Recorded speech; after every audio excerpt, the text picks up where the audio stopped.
నలుగురితో మాట్లాడుతున్నప్పుడు నేను నేర్చుకునేది ఏంటంటే నవ్వుతూ మాట్లాడాలి.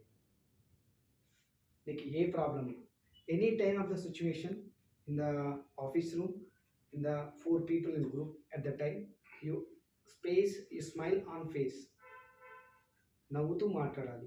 రియల్ ఎస్టేట్లో very very very important. Kiran sir ఎప్పుడే కానీ మూసగా ఉండకూడదు, డల్గా ఉండకూడదు. నీ ప్రాబ్లమ్స్ 100 ఉన్నాయి, అవి పక్కన పెట్టేసేది. మనం ఎట్లా ఉండాలంటే smile on the face, smile on the face. మనం నవ్వుతూ ఉండాలి, నవ్విస్తూ ఉండాలి మన మాట. మరీ నవ్వడం అంటే ఆ విధంగా కాదు, సిచ్యువేషన్ సందర్భాన్ని క్రియేట్ చేసుకొని నవ్వుతూ ఉండాలి. ఎప్పుడైతే మనం నవ్వుతామో ఏమంటారు, ఎన్నో రోగాలకు నిరోధి నవ్వు అని చెప్తారు.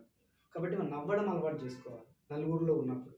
మీరు చూసారా, ఏ కంపెనీ యొక్క ఎండీలు కానీ, చైర్మన్లు కానీ, సీనియర్ డైరెక్టర్లు కానీ ఎప్పుడైనా చూడండి, క్యాబిన్లో కానీ నలుగురితో మాట్లాడుతూ నవ్వుతూ మాట్లాడతారు. అవునా కదా సార్? మీరు నవ్వండి సార్ ఒకసారి, మీరు నవ్వితే బాగుంటుంది. నవ్వండి, ఎప్పుడు ఇట్లా గట్టిగా పెట్టుకోకండి పెదవులు, ఓకేనా? సో నవ్వాలి, ఇది the smile very very important. Next, first మనం ఒక దగ్గర మాట్లాడుతున్నప్పుడు we are a hero, I am a hero, sorry.